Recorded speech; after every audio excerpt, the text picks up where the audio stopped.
صباح الخير، السلام عليكم. صباح الرضا والسعادة والحب وكل حاجة يا رب جميلة كده على قلوبكم يا رب. النهاردة ايه؟ النهاردة شم النسيم، صباح الزهور.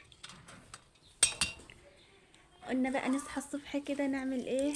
نعمل السلال للأولاد. قلت اشاركهم معاكم بقى واقول لكم احنا بنعمل السلال ازاي.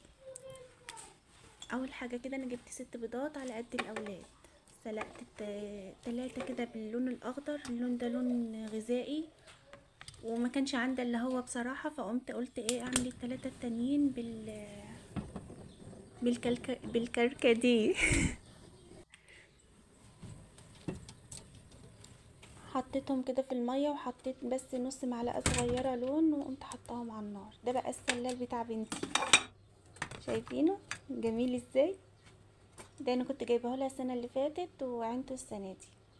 بنجيب بقى السلال ده يا حبايبي، بنحط فيه بقى فاكهة وكل حاجة. يعني انا حطيت فيه برتقان وموز وتفاح وجوافية وخوخ،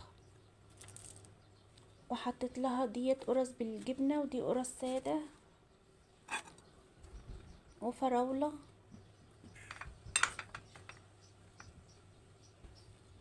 اي حاجة عندك بتحطيها، وعجوة. يعني احنا بنجيب عجوة بس انا ما كانش عندي عجوة، كان عندي التمر دوت فقمت حطلها منه، وجبنة من ديت. وجبت بقى الشوكولاتات دي كانت فايضة عندي من العيد قمت حطلهم، وعصير والبيض بطر لوناه زي ما انتوا شايفين كده. كده السلال بتاعنا بقى جاهز، شايفينه بقى؟ بتاخدوا كده بقى البنوتة اهيت وراحة ايه، راحة بقى مع اصحابها تحت، بيقعدوا بقى تحت بقى يلموا بعض كده. الكبار بقى بيعملوا غديوة، الغديوة دي عبارة بقى عن اكل وكده، والصغيرين بقى بيجيبوا حاجتهم ويقعدوا مع بعض، وبيبقى لهم يوم حلو قوي للاطفال.